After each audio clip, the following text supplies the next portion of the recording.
헌재는 국가 최후의 보루로서 헌법과 법치주의를 수호하는 막중한 책무를 지니고 있습니다. 그러나 절차적 정당성이 결여된 변론과 이미 결론이 정해진 듯한 졸속 재판 진행은 37년간 쌓아온 헌재의 신뢰를 한순간에 무너뜨릴 수 있습니다. 재판의 본질은 공정성에 있음을 헌재는 다시 한번 명심해야 할 것입니다. 최근 헌법재판소가 군 지휘부 등에 대한 검찰 신문조서를 그대로 윤석열 대통령 탄핵 심판에서 증거로 채택할 수 있다고 밝힌 것은 중대한 법적 문제를 안고 있습니다. 첫째, 헌재가 위 기록을 증거로 채택하는 것 자체가 헌법재판소법 위반입니다. 헌법재판소법 제32조는 재판, 소추 또는 범죄 수사가 진행 중인 사건의 기록에 대하여는 송부를 요구할 수 있다고 명확히 규정하고 있습니다.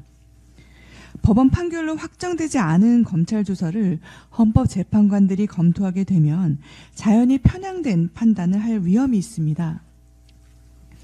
둘째, 군 지휘부 등의 내용 인정이 없이 헌재가 해당 검찰 신문조서를 증거로 채택하는 것은 형사소송법 위반입니다.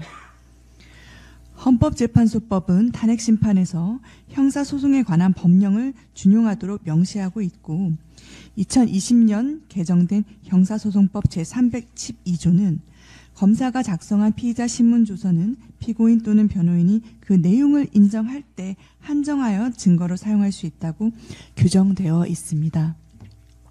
그럼에도 헌재가 해당 법 개정 이전인 2017년 박근혜 전 대통령 탄핵 사례를 적용하는 것은 명백한 위법입니다.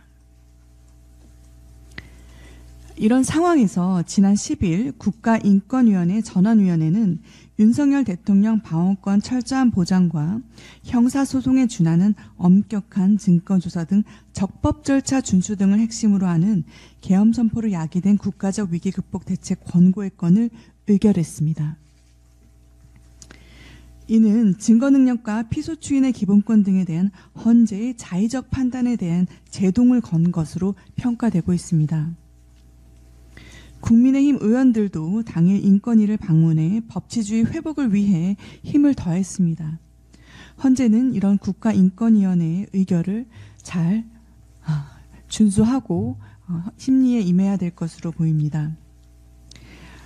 아울러 헌재의 졸속 심리에 대해 말씀드리고자 합니다. 오늘은 헌법재판소가 사전에 지정한 윤석열 대통령 탄핵 심판의 마지막 변론 기일입니다. 추가 변론 없이 심리가 종결될 가능성이 있어 국민적 관심이 집중되고 있는 가운데 전례 없이 빠른 속도로 진행되는 부실한 심리의 문제점을 짚지 않을 수가 없습니다. 헌법재판소법 제38조는 심판사건을 접수한 날부터 180일 이내에 종국 결정을 하도록 규정하고 있습니다. 그런데 이제 60여일 지난 현 시점에서 헌재는 변론을 마무리하는 수순에 접어든 거 아닌지 우려됩니다. 대통령 측이 신청한 증인 34명 중 단 8명만 채택을 했고 당연히 채택되어야 할 한덕수 국무총리에 대한 증인 신청도 기각했습니다.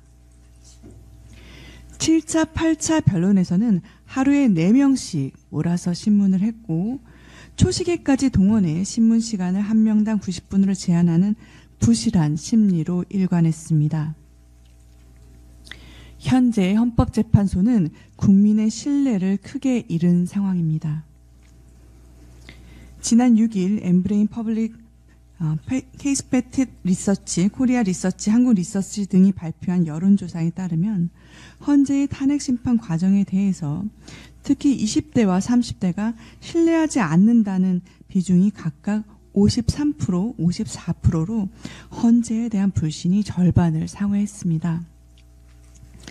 또한 이영림 춘천지검장이 헌법재판소를 지칭해 일제치하 일본인 재판관보다 못하다고 비판하는 등 법조계에서도 헌재에 대한 문제 제기가 계속 이어지고 있습니다.